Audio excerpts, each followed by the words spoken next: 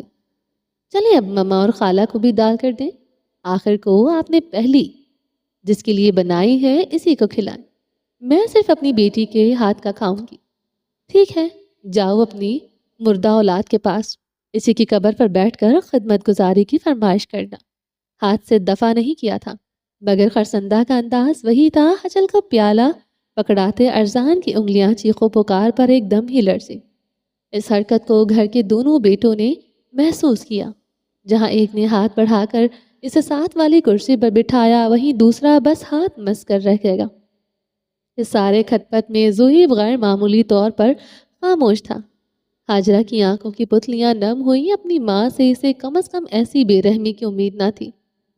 غصہ اور طیش کا فتون آیا اور اس کی زد میں آتی ڈاکٹر ہاجرہ نے میز پر دھرا پیالہ اٹھاتے چھناکے سے فرش پر دے پارا۔ شیشے کے بے انتہا ٹکڑوں کو دیکھتی ارزان کے وجود میں دراڑ آئی۔ اسے لگا گویا وہ شیشہ اسی کے چہرے پر توڑا گیا ہو۔ آپا تو روز روز کے ڈرامے میں ترقی کر رہی ہے۔ کچھ دن پہلے چمچے بکھیرے تھے، پھر کرسی گرائی تھی، اور آج اپنے ہی جہیز کی کراکری تباہ کر دی۔ ہاجرہ کی اوچھل ہوتی پشت کو دیکھتے نینا خاور نے خوش مزاجی سے سر ہلایا۔ ہاجرہ کی آئے دن فساد خرسندہ کے گھر کا ماحول مجروح کرتے تھے۔ یہ اچانک اسے خالہ امی کو کیا ہو جاتا ہے؟ میں جب بھی گھر آتا ہوں ان کا یہی تماشا ہے۔ ایک بازو ارزان کی کرسی کے گرد پھیلائے حجل نے تعجب زدہ برہمی سے کہا، میرے پیچھے سے بھی کیا ایسے ہی کرتی ہیں یہ، یا پھر ان کو میرے آنے سے مسئلہ ہے؟ خرسندہ محض گہری سانس بھر کر رہ گئی۔ ارزان اب ملازمہ کو وہ کان سمیٹتے دیکھنے لگئی۔ ان کا بس ایک ہی رونا ہے جو تم سن چکے ہو۔ حجل نے ناپسندیدہ ہنکار بھری زویب کا جبڑا خود پر بڑھتا گیا۔ ارزان کے گرد اس وقت اس کا سہارا ہونا چاہیے۔ اس کا بھائی اور دوست تھا، وہ حجل نہیں۔ چھوڑو اسے، یہ کھیر چکر بتاؤ کیسی ہے؟ مور محل کے باسیوں کے دلوں میں چاہے جتنا اختلاف ہو مگر میٹھے کے وقت ان کے خیالات باہم تھے۔ میٹھے سے محبت ان کی خون میں تھی۔ حشاش بشاش سے حجل نے نازک پیالہ میں سے چمچ بھرا۔ ارزان نے داد طلب نظریں اٹھاتے پہلو میں بیٹھے مرد کو دیکھا۔ دارا، یہ کھیر میں چینی ڈالی ہے یا چینی میں کھیر؟ اتنا میٹھا؟ دو نوالے لینے کے بعد حجل نے ہنستے ہوئے کہا۔ ارزان کے چہرے کی ساری امید جامد رہ گئی۔ ستون کے ساتھ کھڑی سعدیہ دل ہی دل میں مسکرائی ملازم۔ دارا جانا، مہینے بھر کی چینی کیا اسی میں ڈال دی ہے؟ پیالے سے ہاتھ کھینچتے نینا بدمزہ ہوئی۔ ارزان کی نظریں فوراً ہی اپنی نانی تک گئی۔ آپ مت کھائیں بیوی جان، شوگر ہے، نہیں تو شوگر ہو جائے گی۔ ارزان نے برہمی سے بڑے بھائی کو دیکھا جو اس کے تاثرات پر ہنستے ہوئے ہاتھ اٹھا گیا۔ اب وہ انہیں کیسے بتائے کہ جس کارکردگی پر وہ اپنا نام لگا کر پیش کر رہی تھی، اس نے تو بس آخر میں پستے کا چھڑکاؤ کیا تھا۔ سچی سچی بتاؤ، واقعی تم نے بنائی ہے؟ ارزان کو دھچکا لگا۔ لالا ذہن خواہ کب سے ہو گئی، اگر بیوی جان کو معلوم ہو گیا تو اس کی خیر نہیں۔ ایک کام ہو سکتا ہے، زویب کو چکھاتے ہیں، اگر اس میٹھے کی چور کو کبھی پسند نہ آئی مطلب واقع مسئلہ ہے۔ کیا کہتے ہو بگزی؟ اپنی آمد کے بعد یہ پہلی مرتبہ تھا جب حجل نے بلانا تو دور گردن بھی اس کی رخ میں پھیری ہو۔ زویب ذوالقرنین نے بہن کی منت کرتی نظروں کو دیکھا اور پھر کھیر سے لدھے پیالے کو اسے یکدم کراہت ہوئی۔ گھر میں واحد وہ تھا جس پر خون کی تاثیر کا اثر نہ ہوا۔ ہاتھ بڑھاتے زویب نے ارزان کا بھرا ہوا پیالہ اٹھایا اور مارے باندھے بمشکل چمچ بنائے۔ بنا چکھے نگلتے اس نے پیالی یوں ہی چھوڑ دی۔ جہاں بہن کا چہرہ جھوٹ مانگ رہا تھا وہیں بھائی سچ سننے کا خواہش مند تھا۔ زویب کی حالت یوں تھی جیسے ایک جانب پھانسی گھاٹ تو دوسری سمت تختہ دار۔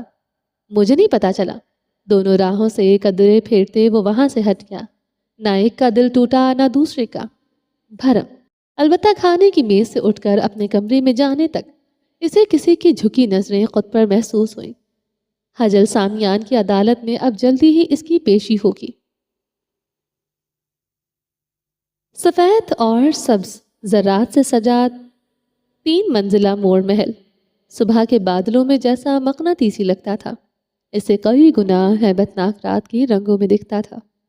جب چاندنی محل کے پیچھے پھیلی گھاٹی دار گھاس پر اترتے اور چپس کے اس کشادہ صحن پر گھاس کا سایہ چھوڑتی، تیسری بند پڑی منزل کی کھڑکیوں سے جھانکو تو ستون سے سجے اس چھجے تلے جہاں چولہا تھا اس سے کافی فاصلے پر میز اور کرسیاں تھیں۔ مخالف سمت پر بیڈمنٹن کی جالی کھلی تھی جہاں اس وقت 2 کھلاڑی رات کا کھانا ہضم کرتے شٹل اچھال رہے تھے۔ سعدیہ کمینی ٹریک سوٹ پہنے وہ ایک لمبے بال فرنچ چوٹی میں باندھے ارزان غصہ سے بولی، اس نے جان بوجھ کر کھیر میں اتنی چینی ڈالی تاکہ بیوی جان مجھے ڈانٹے۔ تو تمہیں یہ 1.5 ہوشیاری کرنے کا کس نے کہا تھا؟ بول دیتی میں نے نہیں بنائی۔ زویب کی ساری توجہ ہوا کی دوش پر اڑتی شٹل کو مارنے پر پڑی۔ بول دیتی اور پھر اگلے 7-8 دن تک وہ میرا بستر کچن میں لگوا دیتی اور سعدیہ میرے شاہانہ بیڈ پر سپنے بنتی۔ زویب اس کے خفا خفا سے انداز پر کھلکھلایا۔ اس کی غیر موجودگی میں بیڈمنٹن کی یہ رسمی ہمہ وقت بند رہتی۔ ارزان کو تو جیسے بستر سے لگے رہنے کا بہانہ مل جاتا۔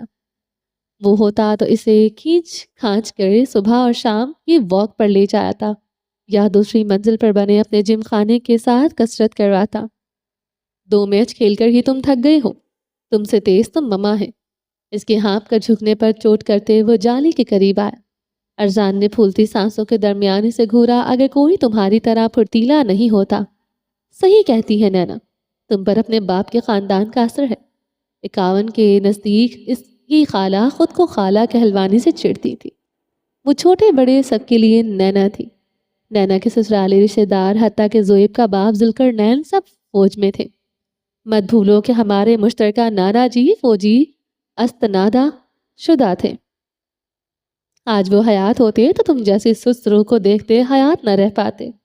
ارزان نے گھما کر اسے ریکٹ مارنا چاہی جسے اس نے ایک ہاتھ کی مدد سے دبوچ کے روک لیا تھا۔ 5-11 سے نکلتے قد